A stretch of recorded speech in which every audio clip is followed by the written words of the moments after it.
Your mother has plenty. She won't even notice. Those words still echo in my head. My daughter-in-law said them with such casual cruelty, like she was discussing the weather. But here's what Madison didn't know. I did notice. I noticed everything. Let me tell you something about standing in a Louis Vuitton boutique at the Oakbrook Center Mall, watching through your phone camera as a woman you welcomed into your home gets detained by security. It feels surreal, like watching a movie where you're both the director and the victim. Except this wasn't fiction. This was my life, exploding in real time, surrounded by designer handbags and the whispers of strangers. But I'm getting ahead of myself. You need to understand how a 67-year-old widow who built a dry cleaning empire from nothing ended up outsmarting the woman who tried to steal everything. Because this story? It's not just about me. It's about every woman who's ever been underestimated because of her age. Every mother who's been manipulated by someone she loved. Every person who's had to choose between family and self-preservation. So stay with me. Because what happened next, nobody, least of all Madison, saw coming. My name is Joanne Langley, and I am not the kind of woman people usually notice. At 67, I blend into the background at coffee shops, grocery stores, church on Sundays. Gray hair I stopped dyeing 3 years ago. Sensible shoes. Reading glasses on a chain around my neck. The kind of woman younger people look right through, like I'm already half invisible. But here's what they don't see. I own 5 dry cleaning businesses in Chicago. 5. I built them from scratch, starting in the basement of our tiny duplex in Lakeview 42 years ago, while my husband Arthur worked at a hardware store barely making rent. I was washing and pressing other people's clothes in a cramped basement that flooded every spring, my hands raw from chemicals working until 2 a.m. to finish orders. 42 years later, I had 5 locations with loyal employees, hotel contracts, and a gray stone house in Lincoln Park that I paid for. Every piece of furniture, every painting, every Persian rug, I bought those. My Limoges china? Inherited from my mother, who inherited it from hers. The Italian mocha pot I use every morning?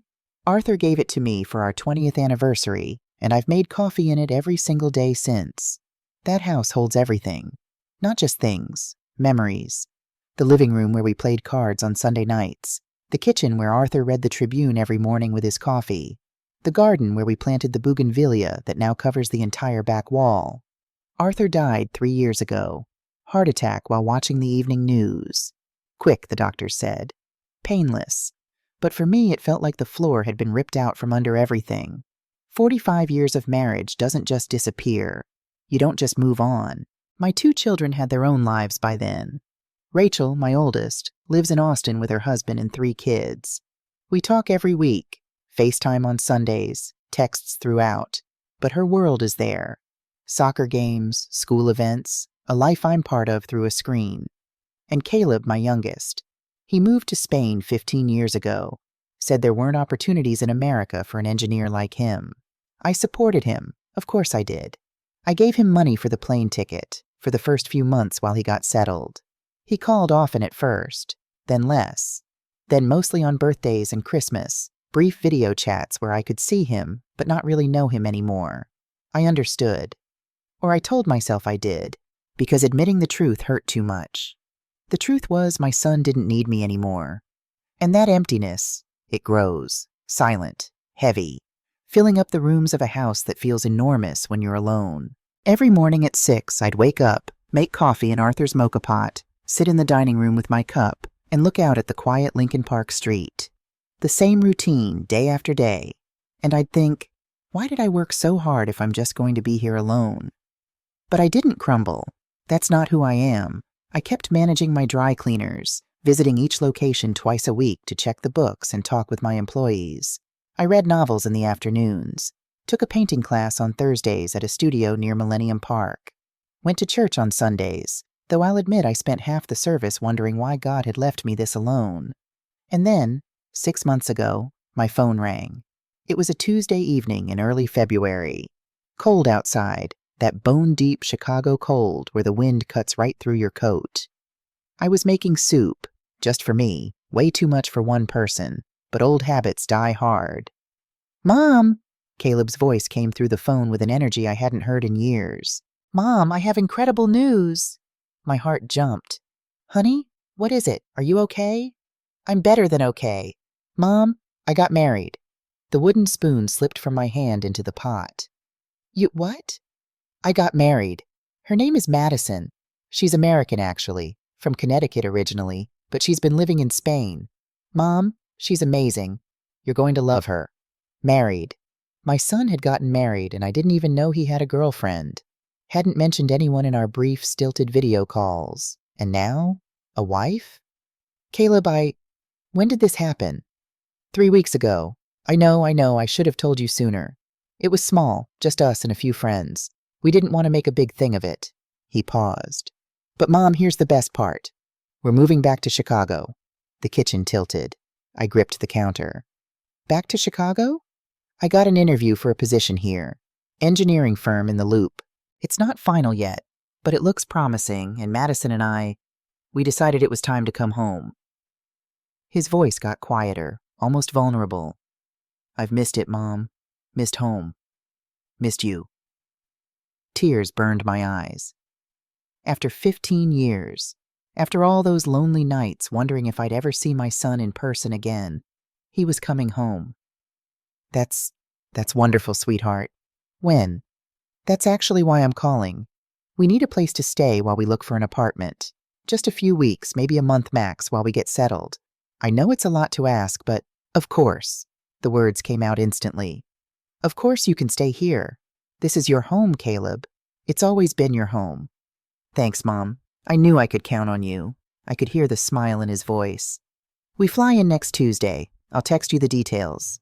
After we hung up, I stood in that kitchen for a long time, just staring at nothing.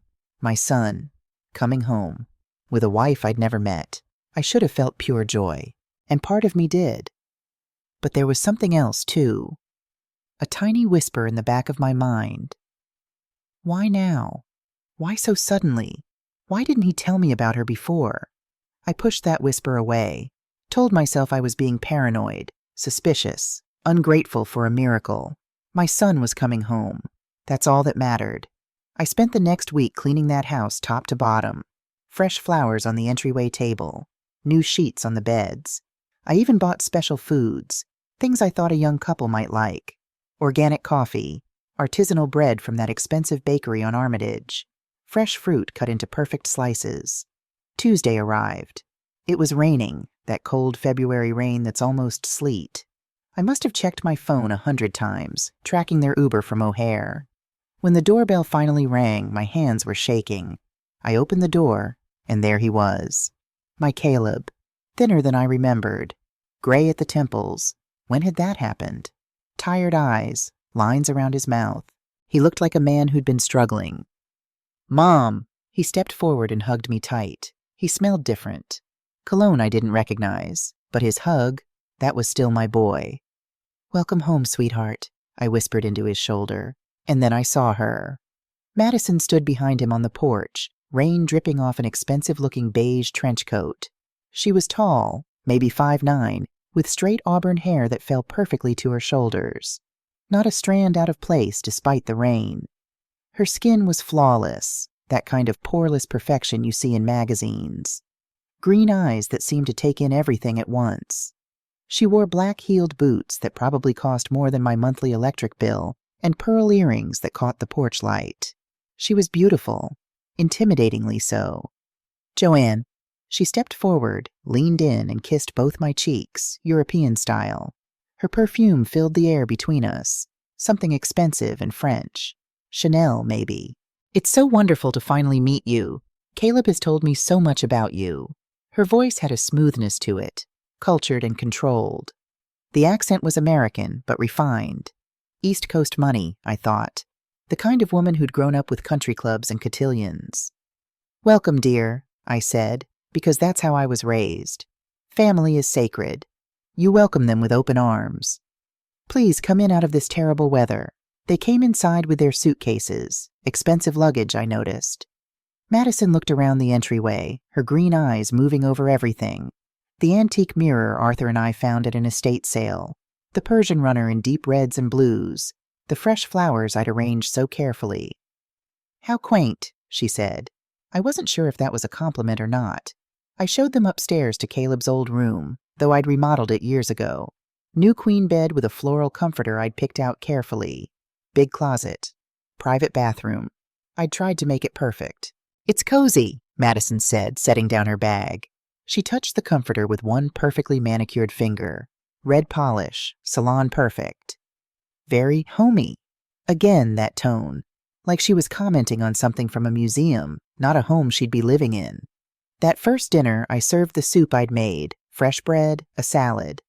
Caleb ate eagerly, smiling between bites. "This is so good, Mom. I've missed your cooking." Madison picked at her food, moving it around her plate more than eating it. "It's lovely, Joanne. It's just, my digestion is quite sensitive. In Spain, we ate very differently." She touched her flat stomach. "I have to be careful." "Oh, of course. I understand completely. Tomorrow I'll make something lighter." She smiled. Perfect white teeth. "That would be wonderful." That night I went to bed happy, truly happy for the first time in 3 years. There were voices in my house again, footsteps on the stairs, life in these rooms that had been so quiet for so long. I lay in bed listening to the sounds of them settling in, water running, muffled conversation, the old floorboards creaking. And I thought about how blessed I was, how lucky. I had no idea that happiness would last exactly 11 days. The first few days with Caleb and Madison in the house felt like living in a dream I'd waited years to have. I'd wake up at 6, as always, but now with purpose. Coffee for 3. The embroidered tablecloth I saved for special occasions. Fresh fruit arranged on the good china. The kitchen smelled like a home again instead of just a place where one person ate silent meals. Caleb would come down first, hair messy, wearing sweatpants and an old Northwestern t-shirt. He'd sit in the same chair he'd sat in as a boy, and my heart would fill up so much I thought it might burst. "Smells just like when I was a kid, Mom," he'd say, smiling over his coffee. Those moments made everything worth it. Madison would appear an hour later, always perfectly put together, hair brushed to a shine, light makeup that looked effortless but probably took 30 minutes, coordinated outfits, designer yoga sets or casual dresses that cost what I earned in a week from one of the cleaners. Never sweatpants, never messy. "Good morning, Joanne," she'd say, kissing my cheek. Always polite, always smiling. And at first, I loved it. "What a beautiful home you have," she'd say while sipping her green tea. Coffee was too acidic for her system. "Caleb never told me you lived so well." "Well, we've been fortunate," I'd reply modestly, though inside I felt proud. 42 years of work bought this house. Every room earned. "And you have a cleaning service, I assume?" She looked around at the spotless kitchen. "No, dear. I do it all myself. I like to stay active." Her perfectly shaped eyebrows rose. "You clean this entire house yourself? Joanne, at your age, you should be resting." "Let me help you. At your age." She said it so sweetly, but something about those words stuck in my chest like a splinter. She offered to help with everything. Grocery shopping, organizing my closet, which according to her, had potential but needed a European eye, accompanying me to the bank. That's when the first real warning bell rang. We went to Chase on a Thursday. I needed to sign some papers for the dry cleaners, check my accounts. Madison offered to drive, in the rental car they'd gotten, though I learned later I'd paid for it without knowing. While I stood in line, she looked at everything, the screens, the brochures, the people at the ATMs. Her eyes moved constantly, absorbing, calculating. "Do you have a savings account, Joanne?" she asked on the drive back. "Yes, of course." "And the dry cleaners? They're all in your name?" "Everything is in my name. Arthur and I were always very organized about that." She smiled. "That's good. It's important for a woman to have her own assets secured." I like that. I liked that she said that. It made me feel modern, independent. What I didn't like was finding my bank statements on the dining room table 2 days later. I kept those in my desk, in my bedroom, behind a closed door. "Madison," I called. She came out of the kitchen, drying her hands on a dish towel. "Yes, Joanne?" "Did you move these papers?" "Oh." She put her hand to her chest, looking genuinely embarrassed. "Forgive me, I was looking for a pen and saw them. I glanced without thinking." She paused.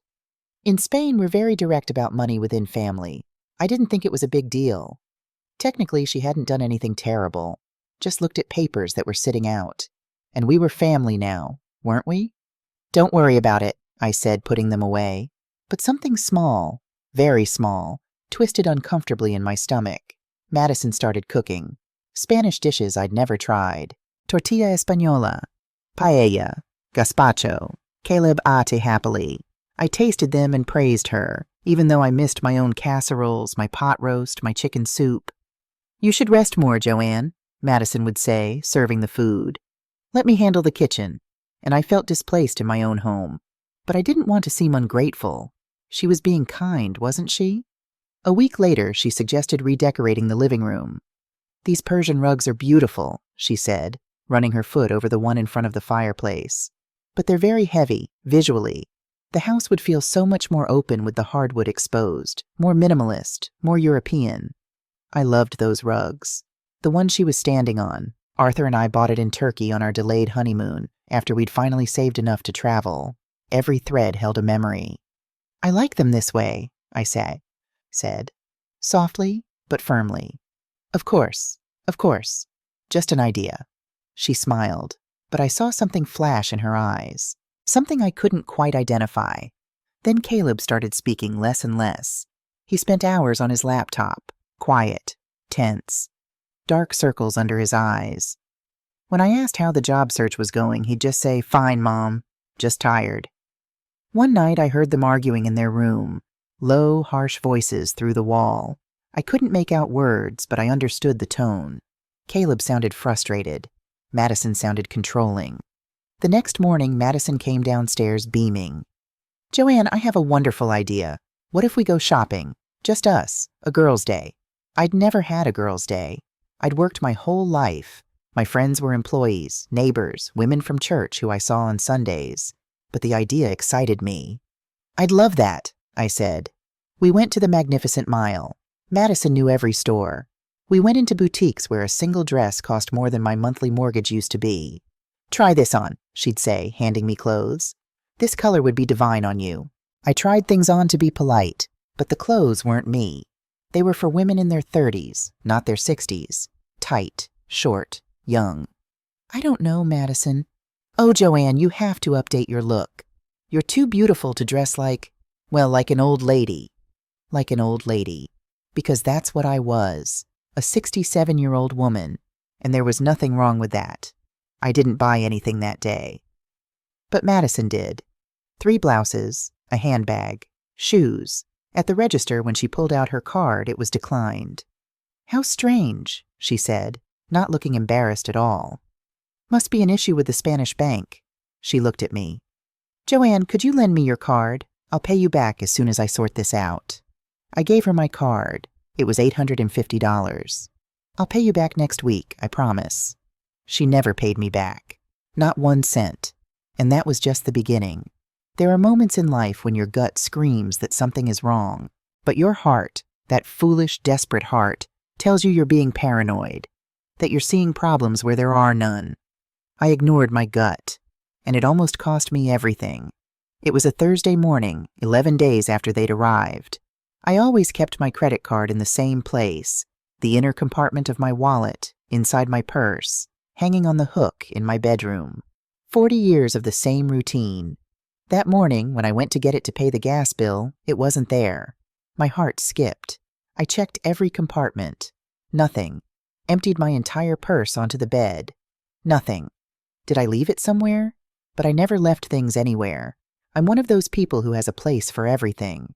I went downstairs, searching. Kitchen, dining room, living room. And then I saw it. My gold card. On the entryway table, next to the vase of flowers. Right by the front door where anyone walking in could see it. I stared at it like it was a snake. I never left my card there. "Joanne, are you looking for something?" Madison was coming down the stairs, freshly showered, wet hair wrapped in a towel. She was wearing my robe, my pink silk robe that Rachel gave me for my birthday. "Madison, is that my robe?" "Oh yes, I'm sorry. Mine is in the wash and I was cold. Does it bother you?"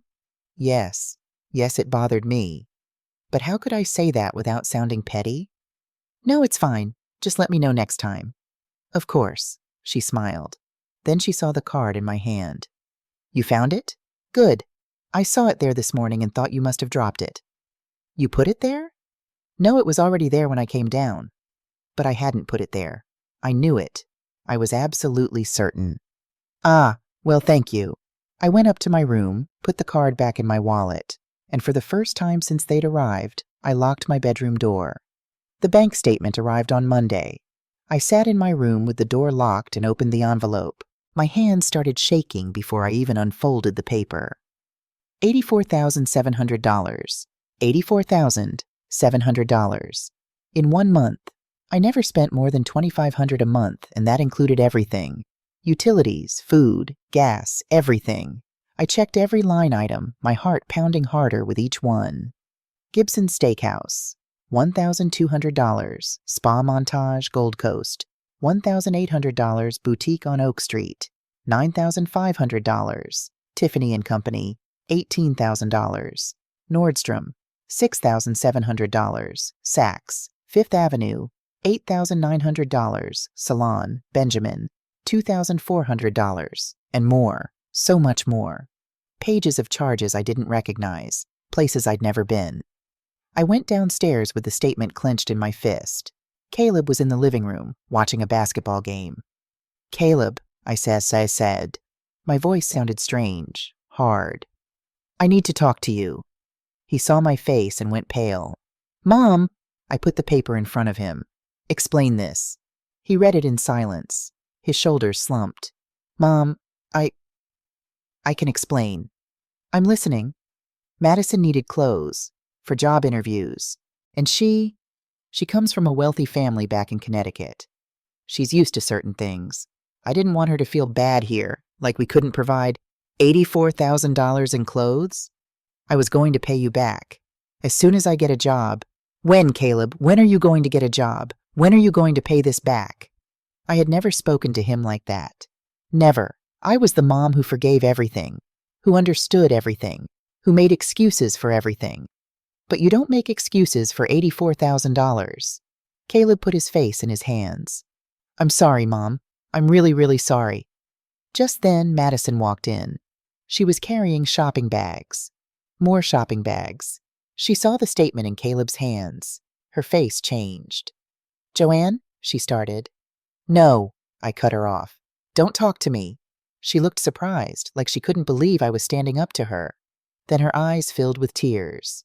Perfect tears that rolled down her cheeks without smudging her makeup. I can't believe you're talking to me like this, she said, her voice breaking. After everything we suffered in Spain, after we lost everything and came here looking for family support, and you treat us like thieves. Caleb stood up. Mom, Madison's right. We've been through a lot. I thought you'd understand. And there I was, the villain, the bad guy, the one who didn't understand. Madison was crying in Caleb's arms. He was looking at me with disappointment in his eyes. I'm sorry, I said finally. The words just came out. You're right. I'm sorry. Why did I apologize? Why did I, the one who'd been robbed, end up asking for forgiveness? Because I was afraid. Afraid of losing my son again. Afraid of being alone. Afraid they would leave and never come back. That night in my bed, I cried. I cried like I hadn't cried since Arthur died. And the worst part? Deep down, I knew this was only the beginning, because what I heard 3 nights later, at 2 a.m, confirmed I wasn't crazy. I was being hunted. I couldn't sleep. Hadn't slept well since the credit card statement. I kept tossing, turning, staring at the ceiling, replaying that confrontation. The way Madison's tears had come so easily. The way Caleb had looked at me like I was the problem. At 2 a.m, I got up, thirsty, mouth dry from stress. I went downstairs barefoot, in the dark. The kitchen light was on, a sliver of yellow under the door. I heard voices, low, intense. I stopped in the hallway, hidden in shadow. My heart pounding so hard I was sure they'd hear it. You can't keep this up, Caleb. You have to press her harder. Madison's voice. Not the sweet, cultured tone she used with me. This was different. Sharp. Commanding. I don't know, Madison. She's my mother. Your mother has plenty. 5 dry cleaners, this house, savings. And what does she do with it all? Nothing. She sits here getting old, surrounded by old junk. A pause. Then, listen to me. In 2 more years, 3 max, with the Alzheimer's that's starting to set in, we can convince her to sign over power of attorney. Legally. No problems. My blood turned to ice. Madison, my mom doesn't have Alzheimer's. Not yet. But she's 67, Caleb. At that age, any forgetfulness, any confusion, it can be the beginning. And we just have to help her believe she's worse off than she is. Silence. A long, terrible silence. I don't know if I can do that. Do you want to go back to Spain with nothing? Keep sending out resumes nobody answers? Live in that 400-square-foot apartment while your mother lives here like a queen? Another pause. She had her life, Caleb. 40 years of building. Now it's our turn. But she's my mother. Your mother or our future? Decide. The silence that followed was worse than any words, because Caleb didn't say no. He didn't stand up, indignant. He didn't defend me. He just stayed quiet. And that silence meant he was considering it.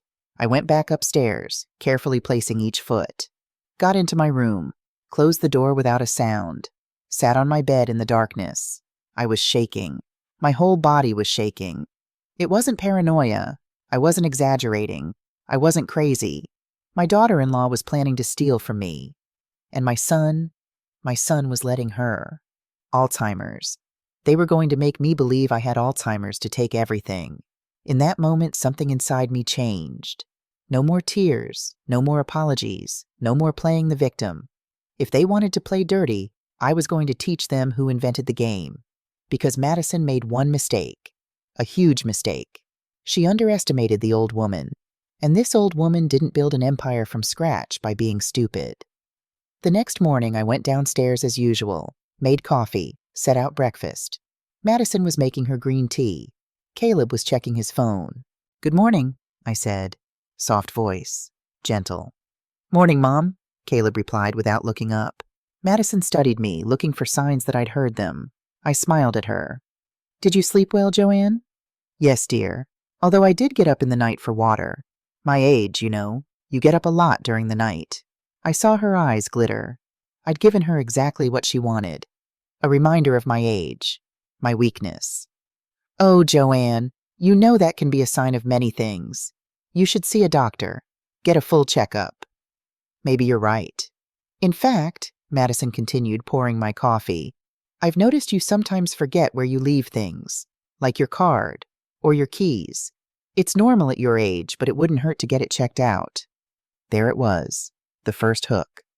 "You think so?" "Just as a precaution, Joanne." Caleb looked at her. She looked back at him. A silent message passed between them.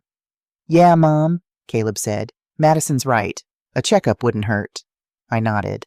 Drank my coffee. Let my hand shake just slightly when I set the cup down. They noticed. I saw them notice. Good. I spent that day planning. Really planning. Because here's what 42 years of running a business teaches you. Information is power. Evidence is ammunition. And patience. Patience wins wars. That afternoon, while they were out, looking for jobs, they said, I called David Porter. David had been my lawyer for 20 years. He helped me incorporate the dry cleaners, managed Arthur's estate, drew up my will. He was one of the few people I trusted completely. "David, I need to see you, urgently, and I don't want anyone to know." "Joanne, are you okay?" "No, but I'm going to be." We met the next day at his office downtown. I took the L, didn't want them tracking my car, told them I was going to supervise the Wicker Park location. David closed his office door and sat across from me. "Tell me everything," he said. And I did.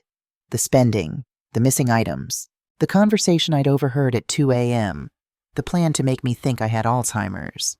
David took off his glasses and rubbed his eyes. "Joanne, are you certain about what you heard?" "Completely certain." "Then we need to act fast. If they're thinking about power of attorney, they're going to start planting doubts about your mental capacity." "What do I do?" "First, we protect your assets." We spent 3 hours in that office. I signed papers, changed my will, created a trust that protected 80% of my assets, untouchable without my express authorization in front of a notary. Rachel would get 60%. Charities would get 40%. Caleb's name didn't appear anywhere. "Are you sure about this?" David asked. Completely. Loving him doesn't mean letting him destroy me. Second, David continued, we document everything. Do you have proof of the spending? I showed him the bank statements. Perfect. This is evidence of financial abuse. He paused. The conversation you overheard. It's just your word. Not enough for a legal case, but it's enough to protect you going forward. He leaned forward. Joanne, I'm going to tell you something difficult. If this goes further, you're going to have to choose between your money and your son. I'd already chosen. I'd chosen the moment I heard them planning to erase my mind, my dignity, myself. I spent 40 years building this, David. I'm not giving it away out of fear of being lonely. He smiled. That's the Joanne I know. One more thing, I said. I need security cameras in my house. Cameras? In the common areas. That's legal, right? As long as they're not in bathrooms or private bedrooms, yes. Then I need the best. And I need no one to know they're there. 2 days later, while Madison and Caleb were out, a technician came to my house.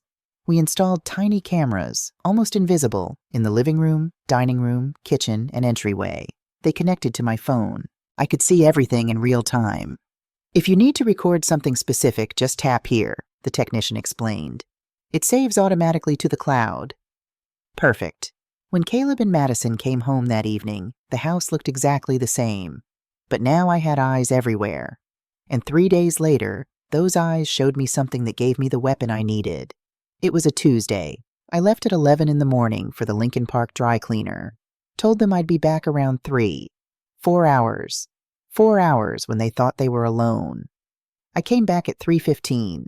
Everything seemed normal. Madison was reading a magazine in the living room. Caleb was at the dining room table with his laptop.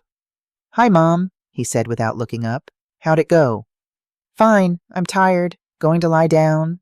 I went to my room, closed the door, took out my phone. The cameras had recorded everything. I fast-forwarded to 11:15, 15 minutes after I'd left. In the recording, Madison and Caleb waited, looked up the stairs. Madison peeked out the window to confirm my car was gone. Then they went up to my room, the only space that was still mine. My heart pounded as I watched Madison open my closet, go through my clothes, put her hands in the pockets of my blazers, my coats, looking for something. Caleb opened my dresser drawers, took out my jewelry box, dumped it on the bed. These emerald earrings have to be worth $5,000, Madison said, picking them up. The audio wasn't perfect, but I could read her lips. Those earrings, Arthur gave them to me for our 40th anniversary, 2 years before he died. We can't sell them here, Caleb said. Mom will notice. We'll sell them in Milwaukee or Indianapolis, somewhere far away. Caleb hesitated. What? Madison snapped. I don't know, Madison.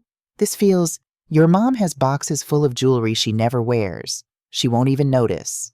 But I would notice. I noticed everything. They kept searching, found documents, my old will, the one I hadn't updated yet with David. Madison read it, smiled. Everything to Caleb and Rachel, 50-50. Good. Mom's always been fair, Caleb said quietly. Not fair. Predictable. Madison folded the paper. When she signs the power of attorney, this paper won't matter. We'll be able to move everything before she even realizes.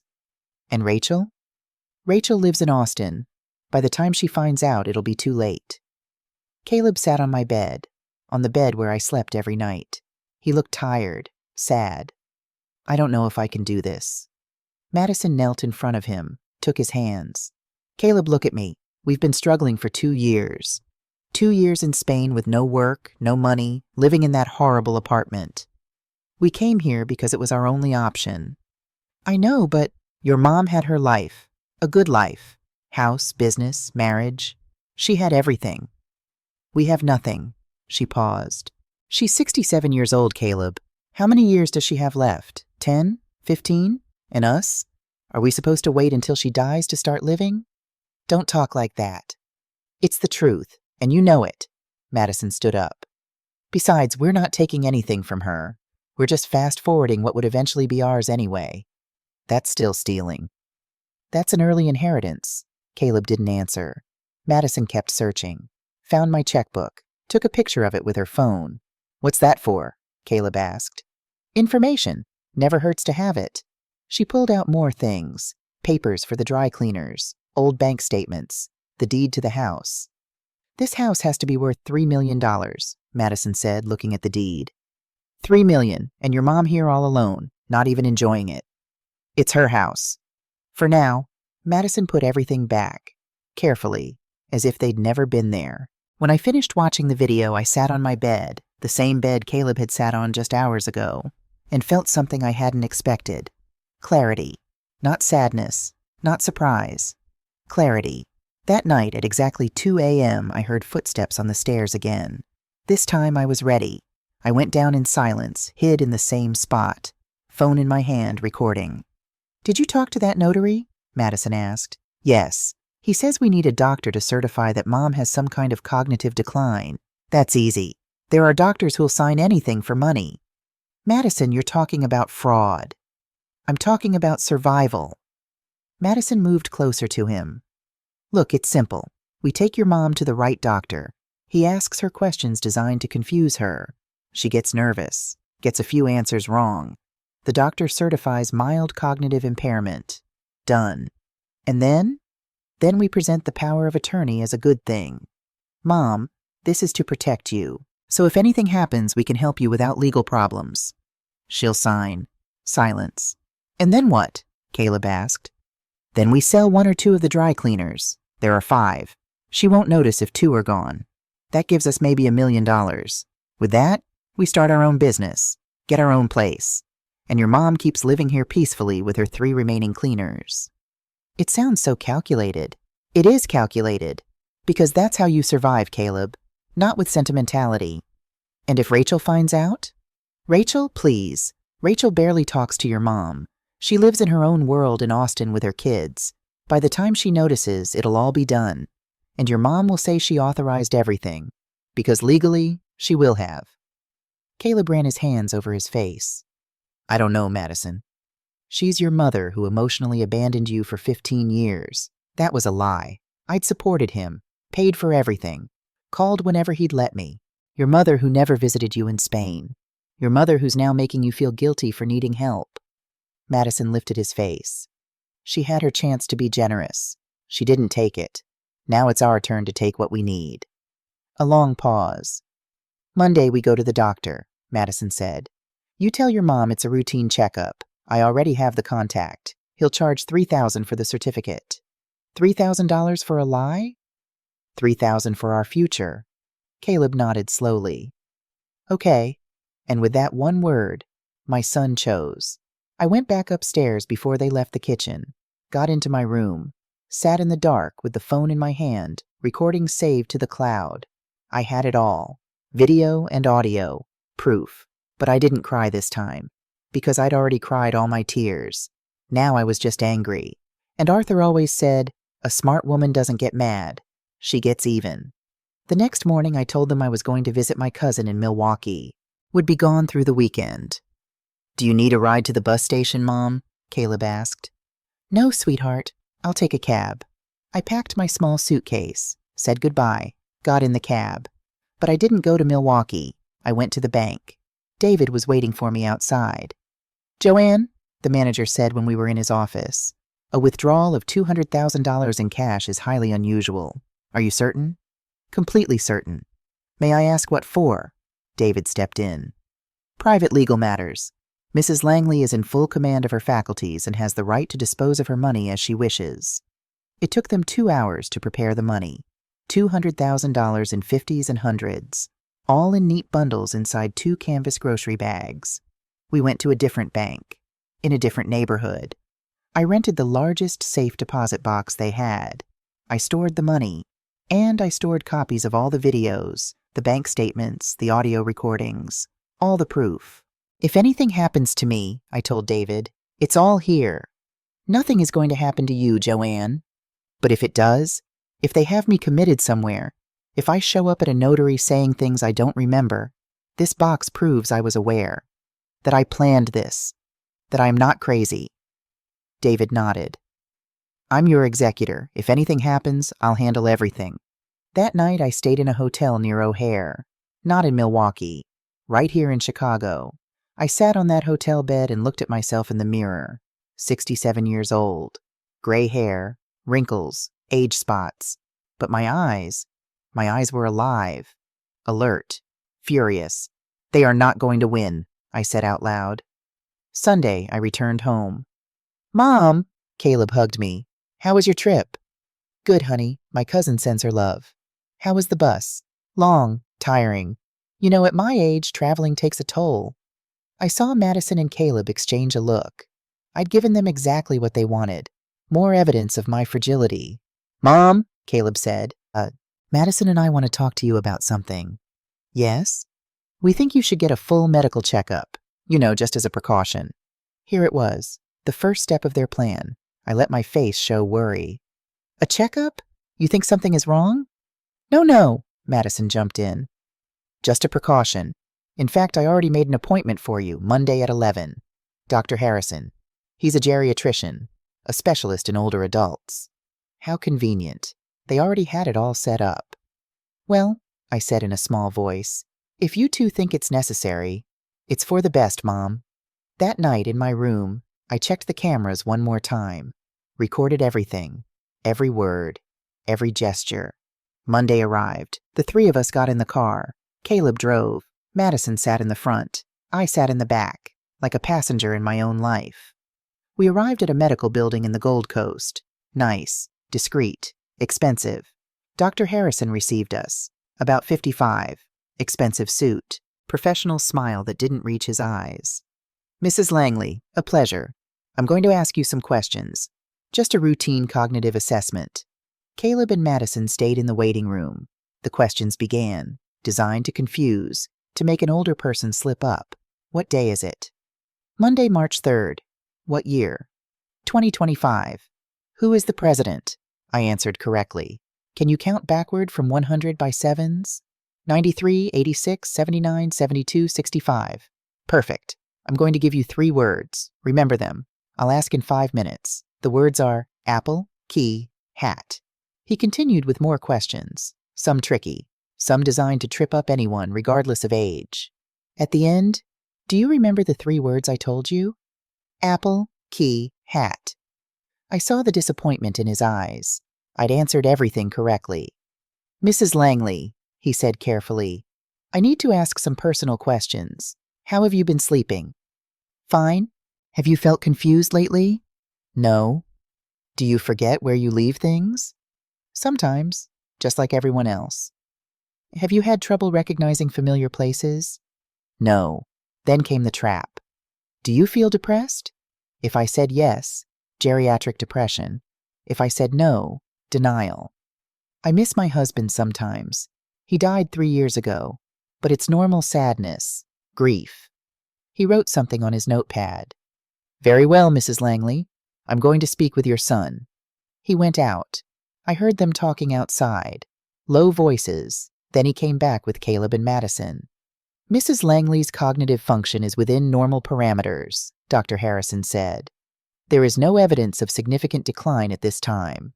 I saw Madison's face fall. "However," the doctor continued, looking directly at her her age, periodic checkups are recommended, every 6 months. "Of course," Madison said, forcing a smile. "Thank you, doctor." In the car, the silence was tense. "See, Mom?" Caleb said. "Everything's fine." But he sounded disappointed. I knew what had happened. The doctor couldn't give them the certificate they needed. I'd answered everything correctly, but they weren't going to give up. This was just round 1, and I was ready for round 2, because if they wanted a war, I was going to give them a battle they'd never forget. After the doctor's appointment, something in the house shifted. Madison stopped pretending quite so much. The mask was slipping. I found her coming out of my room one afternoon with my jewelry box in her hands. "Joanne," she said, not even flinching, "I was just looking at your jewelry. You have such beautiful pieces you never wear. Why don't you sell them? You could get good money." "They're memories, Madison." "Memories are in your mind, not in things." She opened the box, took out a pearl necklace. "This, for example, when was the last time you wore it?" "Arthur gave it to me for our 30th anniversary." "Exactly. More than 15 years ago. Why keep it locked away?" She held it up to the light. "This must be worth several thousand. Money we could use? We. When had my things become our things? I don't want to sell it. Madison sighed like I was a stubborn child. As you wish, Joanne. But that night, when I checked the jewelry box, the necklace was gone. I looked everywhere. Under the bed, in drawers, in the bathroom. Madison, I called down the stairs. Did you see my pearl necklace? Which necklace? The one you were showing me today. Oh, Joanne, I didn't take anything. She came to the bottom of the stairs, looking up at me with those innocent green eyes. Are you sure you left it there? There it was, the seed of doubt. Are you sure? As if I were the confused one. Yes, I'm sure. Well, look again. I'm sure it's around somewhere. She smiled. Sometimes we put things away and then don't remember where. Caleb appeared in the hallway. What's wrong? Your mom says she lost a necklace. I didn't lose it. It disappeared. Mom, did you check carefully? Yes, Caleb, I'm not senile. Nobody said you were senile, but his tone said exactly that. I checked the cameras later. There it was, Madison entering my room at 2 p.m., opening the jewelry box, taking the pearl necklace, putting it in her purse. I saved the video, sent it to the cloud. One more piece of evidence. The incidents escalated. The stove burner left on with nothing on it. I found it at noon, flame burning blue and dangerous. When Caleb came home, Mom, did you turn on the stove? No, but it's on. I didn't do it. He and Madison exchanged that look, the one that said, she's worse than we thought. Mom, this is dangerous. You could start a fire. I'm telling you I didn't turn it on. Then who did? Dad's ghost? That joke, from my own son, hurt more than anything else. But I said nothing, just went to my room and checked the cameras. Madison. That morning while I was in the bathroom, she'd turned on the burner, waited, and when she heard the bathroom door open, she'd left the kitchen. All calculated, all planned. That night, I heard them again. It didn't work with the doctor, Madison said. We need a new approach. Like what? Create situations where she seems dangerous. Incidents. The stove was good. We need more. I don't know, Madison. This is getting out of hand. Is it? Do you want to go back to Spain with nothing? Keep living off your mom's scraps? And I realized they weren't going to stop. Not until they had everything. So I made a decision. It was time to set the perfect trap. I called my bank on Wednesday morning, from the bathroom of a Starbucks 3 blocks away, using my prepaid phone. I need to make some changes to my account, I told the manager. Of course, Mrs. Langley. What can I help you with? I want to temporarily deactivate all my credit cards except one, the gold card. Any particular reason? Fraud prevention, and I need that card to have special security protocols. What kind of protocols? I want an immediate notification to my phone for any charge, and for any purchase over $50,000, I want the transaction stopped. I want store security contacted, and I want you to call me to verify before authorizing. There was a pause. That's quite unusual, Mrs. Langley. I'm protecting my assets from potential fraud. I understand. We'll set that up today. One more thing. If anyone calls claiming to be my son or daughter-in-law, asking for information about my accounts, give them nothing. Only I can authorize information release. Of course, Mrs. Langley. That's already our policy. I hung up, sat there in the Starbucks bathroom, my heart pounding. This was it. The moment where I stopped being a victim and became a hunter. That afternoon, I did something risky. I left my gold credit card on my dresser, in plain sight, like a shiny lure for a hungry fish. And then I announced another trip. I'm going to visit my cousin in Guadalajara, I told Caleb and Madison Thursday evening. She's not doing well. I want to see her. When will you be back? Madison asked. But her eyes were already calculating. Sunday afternoon. Do you need a ride to the airport, Mom? No, sweetheart. I'll take a cab. Friday morning, I packed my bag, said my goodbyes, got in the cab. But I didn't go to O'Hare. I went to the same hotel downtown, checked in, sat in the room with my phone, watching the camera feeds. 20 minutes after I left, Madison went upstairs. I watched her walk directly to my dresser, pick up the card, smile. Caleb, she yelled. Look what your mom forgot. Caleb came upstairs, saw the card in Madison's hand. We should put it away for her. Or, Madison smiled wider, we could use it, just a little. She'll never notice. Madison, Caleb, she has enough. Enough to live 10 lifetimes, and we're here starving. We're not starving. We're living on her charity. Aren't you tired of it? Don't you want something of your own? I watched my son hesitate, watched the war inside him, loyalty to me versus Madison's influence. Madison won. Fine, he said quietly, but just necessary things. Of course, just necessities. That afternoon, Madison went out, alone. I tracked her on my phone. The tiny GPS tracker I'd hidden in her purse days ago was working perfectly. David had gotten it for me. Small as a quarter, battery life of 2 weeks. She drove to Oakbrook Center Mall, the most luxurious shopping destination in the Chicago area. My phone started vibrating. Bank notifications. Pending charge. Hermes, $8,500. Pending charge. Hermes, $12,000. Pending charge. Hermes, $9,800. She was in the Hermes boutique, buying handbags, shoes, scarves. Then she moved. Pending charge. Tiffany & Company, $18,000 jewelry. Pending charge. Saks Fifth Avenue, $6,700. More clothes. The total was climbing.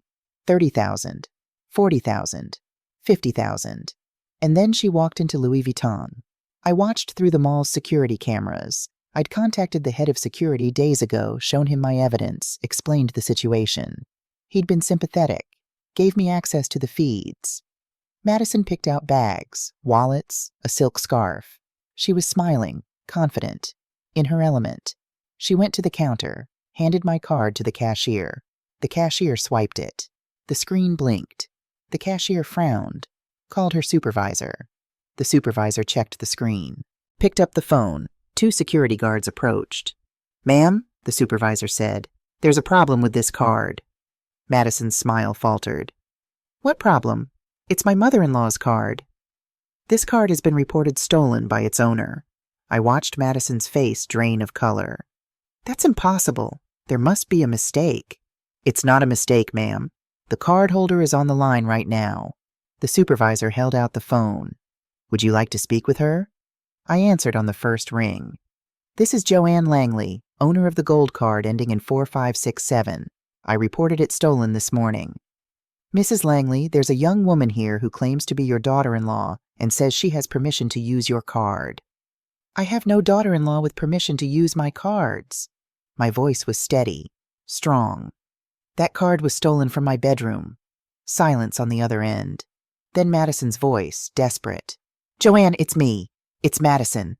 This is a misunderstanding. I found your card and thought you'd forgotten it." "That's a lie," I said. My voice was ice.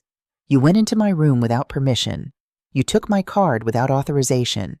And you've spent over $55,000 in one day. That's called theft, Madison." "Joanne, please." "I was never your family. I was your victim." I hung up. 20 minutes later, I walked into Louis Vuitton. The scene was perfect. Madison sat in a chair flanked by security guards, shopping bags at her feet. Her perfect mask finally, completely shattered. People were stopping, staring, whispering. She saw me walk in and stood up. "Joanne, thank God. Tell them this is all a misunderstanding." I looked at her in silence. Let the silence stretch. Let it hurt. "A misunderstanding," I said finally. "Going into my room without permission is a misunderstanding. Taking my card is a misunderstanding. Spending $55,000 in one day is a misunderstanding. I was going to pay you back." "With what money, Madison? You don't work. You have no income. What were you going to pay me back with?" She opened her mouth, closed it. No answer. David Porter appeared at my side. I'd called him from the hotel. He'd been waiting at a nearby coffee shop. The head of security stepped forward. "Mrs. Langley, do you want to press charges?" Madison looked at me with pleading eyes. Real tears now, not the calculated ones. Real terror. "Please, Joanne, think of Caleb." "I am thinking of Caleb," I said. "I'm thinking of my son who let you rob me, who let you into my house, who chose money over his own mother." I pulled out my phone, showed it to the security chief. "It's all here. Videos of her entering my room without permission. Audio recordings of them planning how to take my assets. Evidence they were looking for a corrupt doctor to certify I have Alzheimer's when I don't. Proof of fraud, manipulation, and systematic theft. The security chief looked at the phone. His face changed. This is premeditated fraud. Exactly. Madison started to cry. Those perfect tears that had always worked on Caleb. They didn't work on me anymore. Please, she sobbed. I'm 32 years old. If I'm charged, my life is over. My life was ending too, Madison. The difference is I did nothing to deserve it. My phone rang. Caleb. Mom, where are you? Madison isn't answering her phone. I'm worried. I'm at Oak Brook Center Mall, the Louis Vuitton boutique.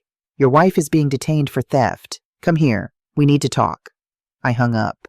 Caleb arrived 30 minutes later. He ran into the store, hair messy, eyes wild. He saw Madison sitting there, guarded. Saw me standing with David. Mom, what's going on? What's going on, I said, is that your wife stole my credit card and spent $55,000 on clothes and jewelry. What's going on is that you two plan to systematically rob me. What's going on is that my own son betrayed me. Mom, I held up my hand. I don't want to hear your excuses. I opened my phone, showed him the video of Madison in my bedroom, the audio of their late-night conversations. I played the recording. Madison's voice. She's going to get old anyway. We're just advancing that process. Caleb's voice. Fine, but just necessary things. Caleb watched the screen. His face crumbled with every second. Mom, Listen, I played another clip. Isabella's voice. Your mother had her chance to be generous. She didn't take it. Now it's our turn to take what we need. Caleb froze. That's your voice, Caleb.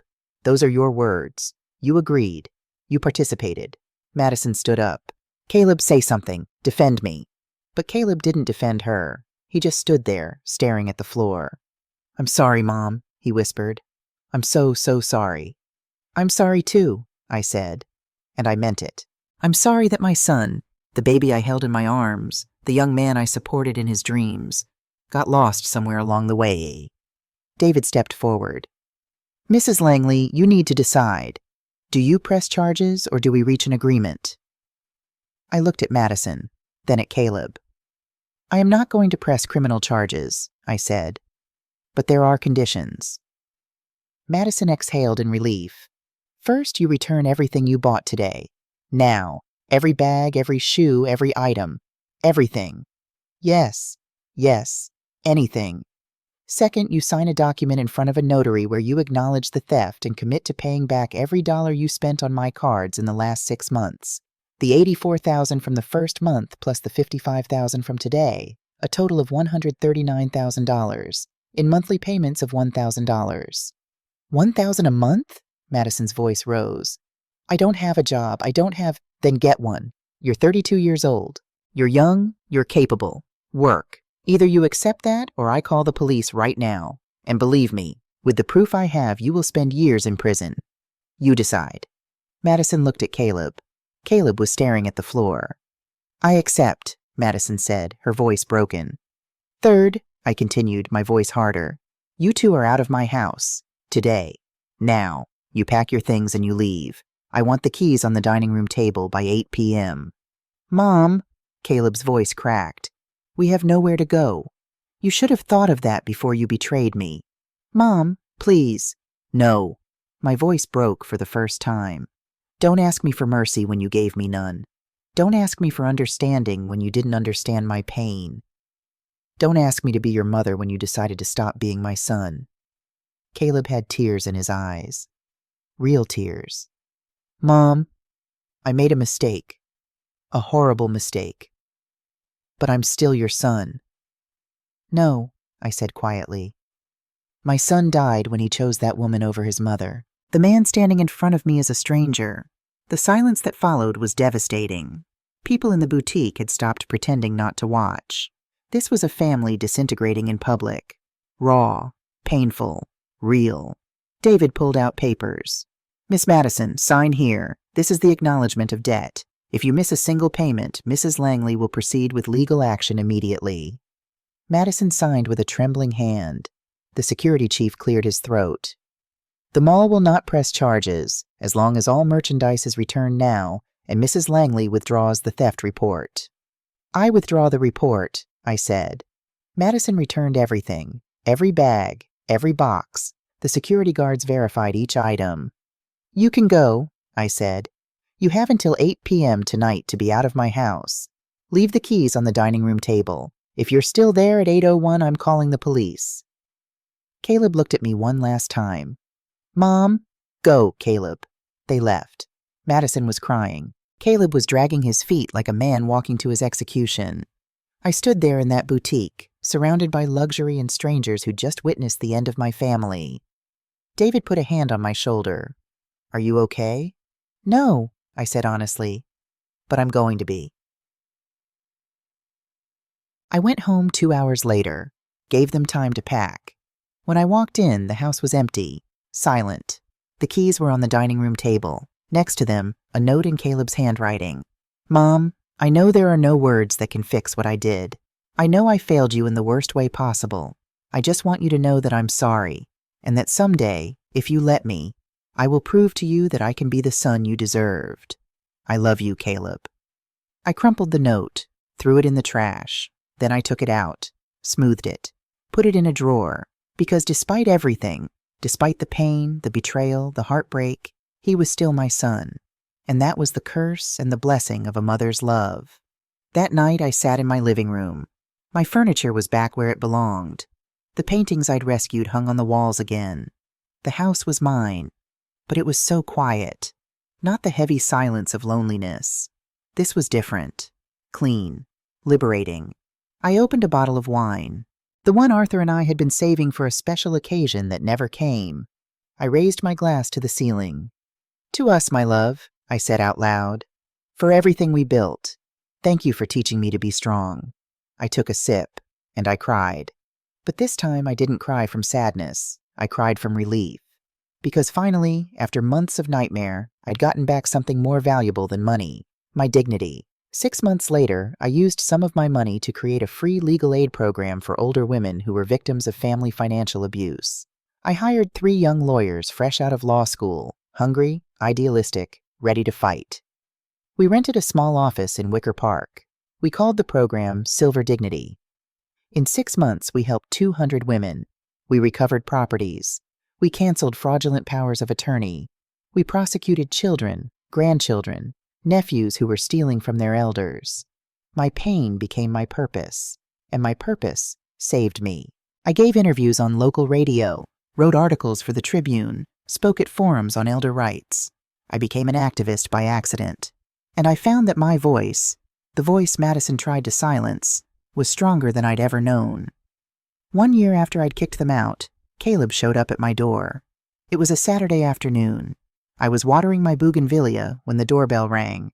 I opened it, and there he was, thinner, dark circles under his eyes, wrinkled clothes, several days of beard growth. Hi, Mom. My heart jumped, but I didn't open the door all the way. Caleb, can I come in? What do you want? Just to talk. 5 minutes. Part of me wanted to slam the door. Another part, that stupid part of my heart, wanted to hug him. 5 minutes, I said. In the garden. You're not coming in the house. We sat in the wrought iron chairs under the bougainvillea, the same flowers Arthur and I had planted together 20 years ago. Where's Madison? I asked. Gone. Left me 3 months ago. He laughed bitterly. For some businessman in Miami. Someone with real money. I'm sorry. Don't be. I deserve to lose her. I deserve to lose everything. He looked at me. His eyes were red. Mom, I'm not here to ask for money. I'm not here to ask you to forgive me. I'm just here to tell you, you were right. About everything. What does that change? Nothing. It changes nothing. But I needed you to know. He paused. I got a job. Construction company. It's not much, but it's honest. I'm renting a room in Cicero. It's small, but it's mine. I'm paying my own way. I'm glad to hear that. And I'm going to therapy, twice a week, trying to understand how I got to that point, how I let Madison manipulate me, how I betrayed my own mother. I looked at him, really looked at him. I saw something different. Not the arrogant man who'd arrived with Madison. Not the weak man who'd let his wife rob me.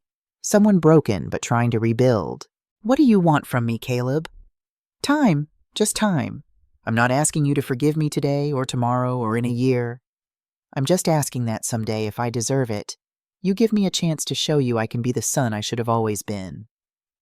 Tears welled in my eyes, but I didn't let them fall. Forgiveness isn't something you give, Caleb. It's something you earn, with actions, with time, with real change. I know. And even if I do forgive you someday, things will never be the same. That trust is dead. I know, he repeated.